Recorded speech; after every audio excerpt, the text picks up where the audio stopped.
Ya baik teman-teman, hari ini kita mau belajar GTJ. Ini mind mapping-nya. Yang pertama secara garis besar kita akan membahas mengenai definisi, termasuk indikasi dan kontraindikasi. Kemudian apa aja komponen-komponen GTJ, termasuk dari syarat-syarat abatement dan prinsip-prinsip preparasi abatement. Kemudian dari yang ketiga adalah macam-macam GTJ itu ada apa aja.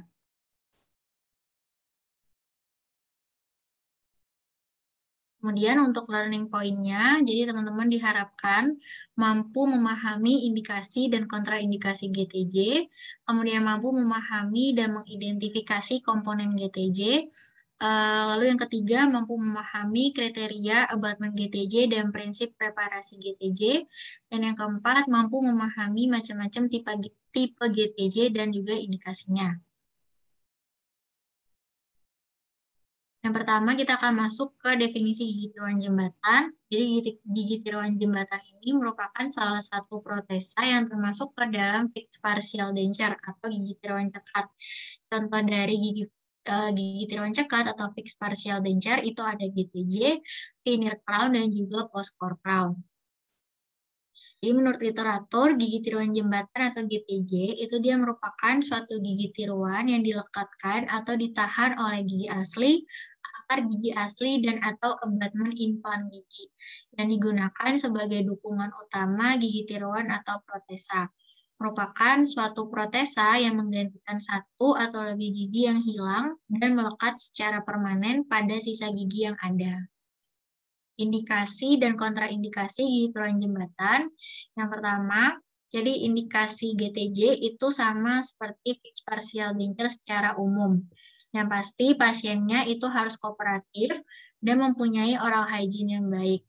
Kemudian biasanya fixed partial denture itu diindikasikan untuk pasien-pasien dengan kondisi penyakit sistemik, misalnya kayak epilepsi. Kenapa? Karena pasien-pasien dengan penyakit sistemik seperti epilepsi, mereka kemampuan motoriknya untuk menjaga kebersihan giginya, untuk menjaga perawatan gigi tiruannya, itu pasti sudah menurun, tidak seperti orang-orang yang tidak memiliki penyakit sistemik.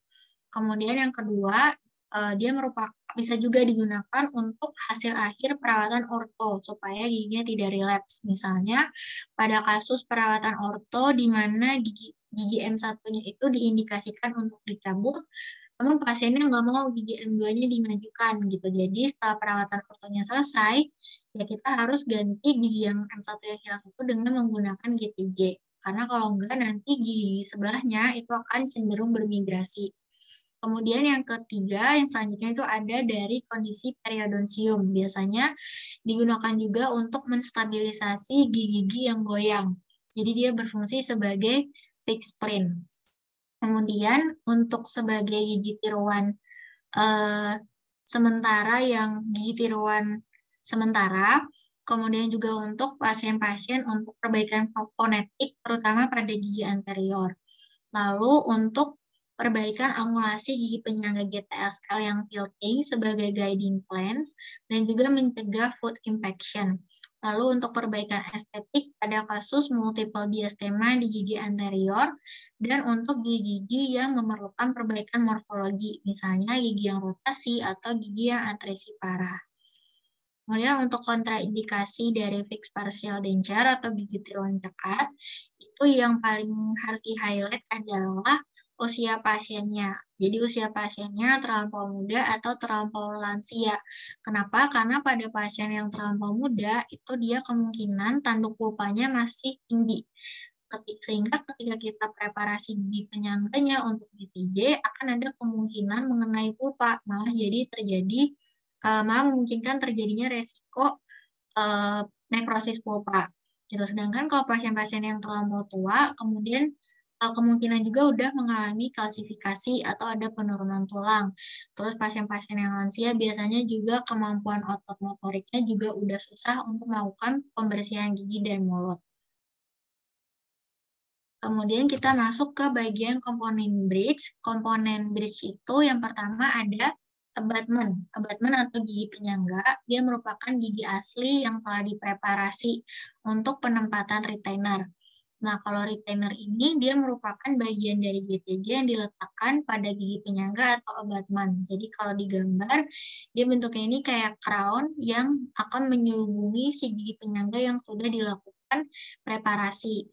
Nah, retainer ini dibagi lagi menjadi dua macam. Ada yang menyebutnya tiga. Tapi secara garis besar ada dua, yaitu ekstrakoronal dan intrakoronal. Ekstrakoronal itu dia seperti full veneer crown atau post-core crown. Sedangkan kalau intrakoronal itu dia seperti partial veneer crown. Nah, ada juga yang membaginya menjadi tiga, yaitu intraradikular. Nah, kalau intraradikular ini sebenarnya dia contohnya kayak post-core crown. Nah, tapi tadi kan saya sebutkan juga kalau post-core crown ini masuk ke dalam ekstrakoronal. Tapi ada yang membagi si post-core crown ini masuk ke dalam intraradikular. Gitu. Kemudian yang ketiga itu ada pontik atau penyulih, dia yang akan menggantikan gigi yang hilang. Kemudian ada konektor atau join, dia merupakan bagian dari GTJ yang menghubungkan retainer dan pontik. Dia bisa bersifat rigid atau bersifat non-rigid. Kemudian ada unit, dia ini merupakan bagian dari GTJ, setiap bagian dari GTJ yang meliputi retainer atau pontik dan dihitung per bagian. Misalnya kayak di gambar ini dia ada 2 retainer dan 1 pontik. Berarti ini disebut sebagai GTJ 3 unit. Gitu. Nah, ini untuk gambar konektor. Jadi kalau konektor rigid itu dia konektornya dia berupa yang kaku atau misalnya di solder antara retainer dan juga pontik. Nah, tapi kalau yang non rigid dia bisa berupa slot kayak gambar yang di sebelah kiri ini. Gitu. Nah, fungsi yang non rigid ini apa? Dia untuk membagi beban atau sebagai stress breaker biasanya pada gigi-gigi yang tilting atau yang miring. Gitu. Jadi dia harus menggunakan konektor yang non-rigid kalau pada abutment yang tilting atau miring.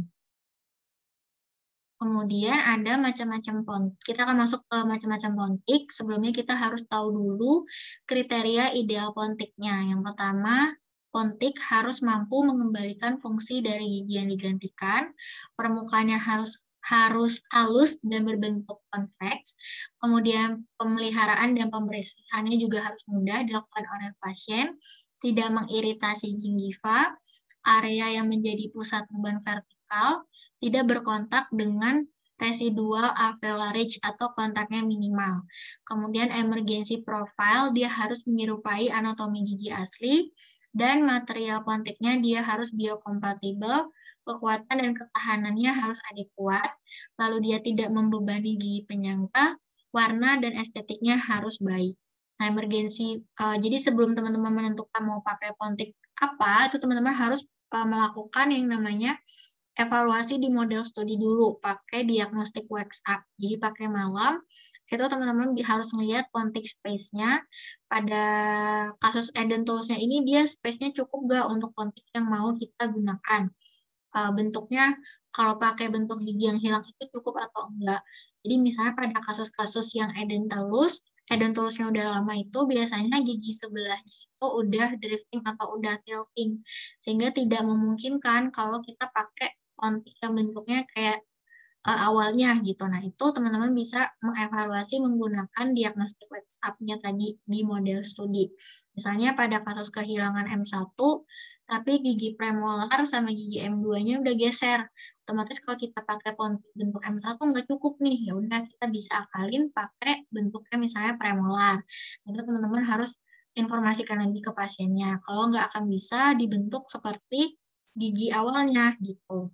Kemudian dari residual ridge-nya kita juga harus lihat dia attach gingivanya harus rata atau enggak, kemudian cukup lebar atau enggak untuk menahan si pontiknya itu. Kemudian bebas dari perlekatan frenulum atau tidak. Nah, untuk macam-macam pontik ini dibagi menjadi 3 kelompok berdasarkan kontak dengan mukosa atau tidak dan juga berdasarkan materialnya. Kalau berdasarkan material, itu dia ada all metal, non-metallic, dan combination. Nah, kalau misalnya all metal itu contohnya kayak gold atau cobalt chromium atau nickel chromium. Kalau non-metal itu biasanya dia seperti porselen atau seramik. Kemudian ada kombinasi seperti metal porselen atau yang biasa kita tahu PFM, atau bisa juga metal resin. Nah, untuk yang berdasarkan kontak atau tidak kontak dengan pontik, itu dibagi menjadi dua. Yang berkontak dengan pontik itu ada ridge slab atau saddle, kemudian ada modified ridge slab, kemudian ada spheroidal, kemudian ada ovate, dan ada conical. Kalau yang non-mukosal atau tidak berkontak dengan mukosa, itu ada sanitary atau hygienic, dan ada modified sanitary hygienic atau parapontic.